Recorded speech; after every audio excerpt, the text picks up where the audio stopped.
कानी बहू। किशोरी लाल जी के बेटे राघव की शादी की बात जगह जगह चल रही थी, लेकिन किशोरी लाल जी को कोई लड़की पसंद ही नहीं आती थी। और उसकी एक ही वजह थी, किशोरी लाल जी का लालची होना। उनको लड़की वालों से मोटा दहेज चाहिए था और इसी चक्कर में एक दिन वो एक बहुत पैसे वाले के घर अपने बेटे का रिश्ता लेकर पहुंचे। उस आदमी का नाम था ओम प्रकाश। देखिए किशोरी लाल जी, मेरी एक ही बेटी है और मेरी सारी संपत्ति जायदाद सब कुछ मेरी बेटी नैना का ही है। पापा, नाम से लगता है बहुत खूबसूरत होगी। कितना अच्छा नाम है ना, नैना। वैसे बात तो सही है आपकी। अब इतना पैसा है, ज़मीन जायदाद है, इकलौती बेटी, आप भी क्या करेंगे? सब कुछ उसे ही देंगे ना। बिल्कुल ठीक पहचाना आपने। बस बेटी की शादी और सारी जायदाद उसके नाम। पापा, बिना देखे हाँ कर दीजिए ना। इतना अच्छा रिश्ता फिर कहाँ मिलेगा? माला माल हो जाएंगे हम। मैं अपनी बेटी को बुलाता हूँ। अरे नहीं नहीं नहीं नहीं, आपकी बेटी का नाम नैना है, सुनकर ही लगता है बहुत सुंदर होगी। रहने दीजिए अंकल, मैं तो आपकी बेटी के नाम से ही इतना खुश हो गया हूँ कि उसे बिना देखे शादी करने को तैयार हूँ। अब तो मैं उसका चेहरा सीधे शादी के बाद ही देखूंगा। और इस तरह राघव नैना का चेहरा नहीं देखता और उससे शादी कर लेता है। शादी के बाद अपनी सुहाग रात पर जब राघव नैना का घूंघट उठाकर देखता है तो नैना की आंखें बंद थी। कितने खूबसूरत हो तुम नैना, जरा अपनी आंखें खोलकर मेरी तरफ देखो तो सही। नहीं, मुझे शर्म आती है। अरे, मैंने तुम्हें शादी से पहले भी नहीं देखा, और अब अगर तुम आंखें खोलकर मुझे देखोगी भी नहीं तो मुझे अच्छा कैसे लगेगा? इससे पहले कि नैना अपनी आंखें खोलकर राघव की तरफ देखती, अचानक से लाइट चली गई और राघव नैना को पूरी तरह से देख भी नहीं पाया। अगली सुबह नैना राघव के लिए नाश्ता बनाकर लेकर आई। अरे ये क्या, आधा पराठा सेका हुआ है और आधा बिल्कुल कच्चा। ये तुमने क्या किया नैना? बहू, तुमने क्या आधा पराठा तवे से नीचे लटका कर रखा था, जो आधा सेका है और आधा कच्चा? मुझे जितना दिखेगा उतना ही तो सीखूंगी ना पापा जी। जहाँ जहाँ मुझे नजर आ रहा था वहाँ मैंने सीख लिया, और जहाँ जहाँ नहीं दिखा वहाँ कच्चा रह गया होगा। इसका क्या मतलब है? ये कैसा मजाक कर रही है तुम? अरे बहू, तुमने इतना लंबा घूंघट क्यों लगाया हुआ है? देखो, हमारे घर में बहुओं को बेटी की तरह रखा जाता है, और फिर तुम तो इतना सारा माल लेकर आई हो। देखो, ये घूंघट डाल कर रखने की कोई ज़रूरत नहीं है। हाँ नैना, पापा जी ठीक कह रहे हैं, तुम तो आराम से रहो, अपना ही घर समझो। नैना अचानक से अपना घूंघट उठा लेती है। अरे ये क्या पापा, नैना की तो एक आंख फूटी हुई है। नाम से नैना, लेकिन ये तो कानी बहू निकली। मेरे साथ धोखा हुआ है, धोखा। बिना दिखाए अपनी कानी लड़की मेरे संग ब्याह दी। मुझे कानी बीवी नहीं चाहिए।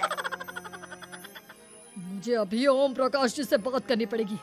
आखिर उन्होंने मेरे साथ ऐसा किया क्यों? अरे, आप लोगों ने ही तो पापा से कहा था कि आप लोग शादी से पहले मुझे देखना नहीं चाहते।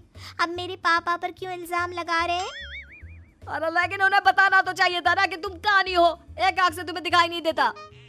किशोरी लाल और राघव नाराज होकर ओम प्रकाश को अपने घर बुलाते हैं।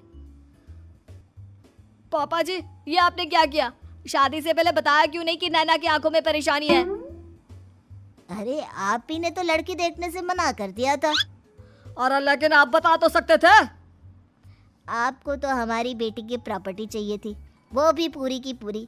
अब क्या हुआ अगर उसे आधा दिखाई देता है? प्रॉपर्टी तो आपको पूरी मिल गई ना। और ये क्या बात हुई? मेरी शादी प्रॉपर्टी से नहीं, आपकी बेटी से हुई है। अब ये तो पहले सोचना चाहिए था, तब तो मेरी प्रॉपर्टी देखकर तुम्हारी जुबान लप लपा रही थी। लेकिन मैं कानी लड़की को अपनी बीवी बनाकर नहीं रख सकता। पापा, कुछ करिए ना आप। हाँ, करता हूँ। देखिए ओम प्रकाश जी, आप हमारे साथ ऐसा नहीं कर सकते।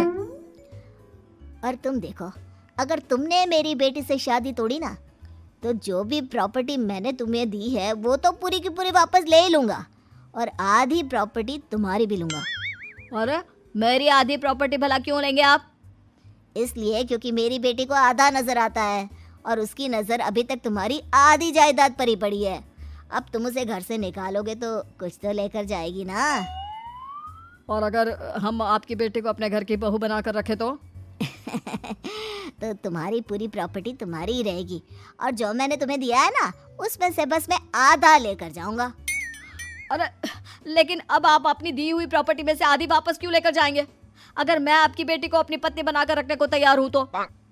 इसलिए ताकि भविष्य में अगर तुम मेरी बेटी को धोखा दो तो उसके पास कुछ तो रहे जो पति का हो। वैसे मेरे पास तो बहुत कुछ है, लेकिन अपने पति की कोई निशानी तो उसके पास होनी चाहिए ना। अब अगर तुमने मेरी बेटी को कानी कहा तो तुम्हें प्रॉपर्टी भी कानी ही मिलेगी, पूरी नहीं। जमाए राजा। किशोरी लाल और राघव समझ चुके थे कि वो बुरी तरह फंस चुके हैं और अब उनके पास वहां से निकलने का कोई चारा नहीं है। अब समझ में आया ना, लालच बुरी बला होती है। एक तो तुम्हें प्रॉपर्टी मिली, ऊपर से बीवी मिली, उसमें तुम्हें नखरे भी दिखाने हैं। आए बड़े, चुपचाप बैठो दोनों। कुछ दिनों के बाद नैना राघव की कार लेकर बाजार घूमने निकलती है और जब कार लेकर वापस आती है, ये क्या? एक तरफ से मेरी गाड़ी पूरी खराब हो चुकी है। लगता है तुमने मेरी गाड़ी को किसी दूसरी गाड़ी के साथ एक्सीडेंट किया है। अरे अरे, कितना बड़ा नुकसान कर दिया तुमने बहू। वो क्या है ना पापा जी, मुझे एक आंख से दिखाई नहीं दे रहा था, सामने से गाड़ी आ रही थी।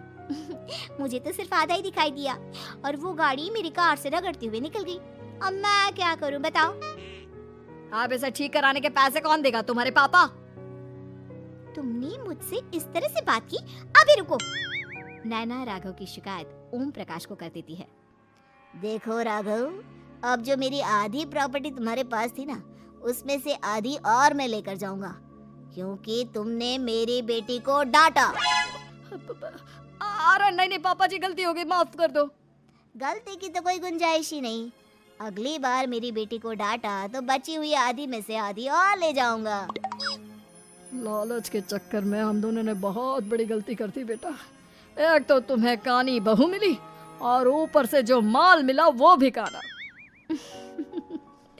इस तरह राघव की हर एक गलती पर ओम प्रकाश उसकी प्रॉपर्टी का आधा आधा हिस्सा लेकर अपना सारा माल वापस ले गया और राघव को कानी बीवी से काम चलाना पड़ा। भाई लालच वाकई में बुरी बला है।